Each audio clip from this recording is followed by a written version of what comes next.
This next exercise is going to be knee over toe, tibialis anterior activation, or pails and rails for the back of the leg. So we're working both stretching and activation on the back and the front at the same time. For this one, we actually want to create a stretch kind of on this back side of the foot. So we're actually going to shift the knee forward. I would even suggest bringing this knee in closer so you can kind of settle into this. Drive this knee forward. You could even put your chest center line of this foot and lean forward. Now, from a foot position, let's try not to let the foot just collapse in. If you can see this arch, it shouldn't drop. If you see it from the back, we don't want this foot to collapse in. Ideally, this arch stays up and supported as best we can. And the idea is I lean forward, and I'm trying to create a stretch sensation on the foot. We're going to hold this for anywhere between a minute and a minute 30, just a passive stretch. Sometimes people put their hands here, they push down.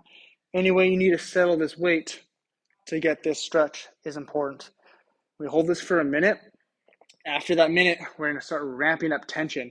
What I'm going to try to do is I'm going to try to push the foot down. So I'm trying to push the floor away into this floor, and I start ramping up tension. So 10%, 20%, 30, 40, 50, 60, 100. It doesn't look like much, but I'm squeezing as fucking as hard as I can into this floor. This is going to be a 10-second hold. Once we ramp up to 100, I'm actually feeling a lot of tension in the back of the leg too. 10, 8, 4, 3, 2, 1. Now I try to lift the foot or the toes up towards me, working the muscles of the front. Hold that as hard as I can. 10, 9, 7, 6, 5, 4, 3, 2, 1. And I relax, move a little deeper in that stretch. Hold for another 45 seconds. That is the whole sequence. So we start off with a passive stretch, kind of loading the tissue, right?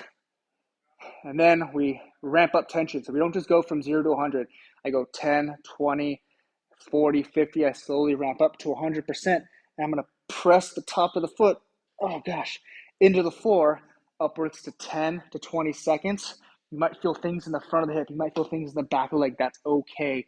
This doesn't require full tension. Your core can contract. This is as much tension as you can create pressing down. And then we immediately follow that by then lifting in the opposite direction. So holding this stretch, I'm now going to lift this top of the foot up towards my shin for another 10 to 15 seconds. Oh gosh. And it's bizarre to feel the difference between left and right. I actually still feel quite a difference in my feet.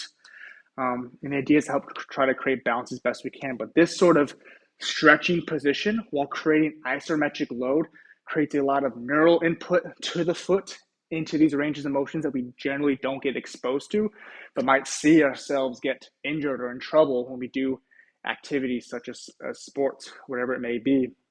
This also helps create a lot of space in that joint and can actually really help move us forward and feeling more resilient and pain-free.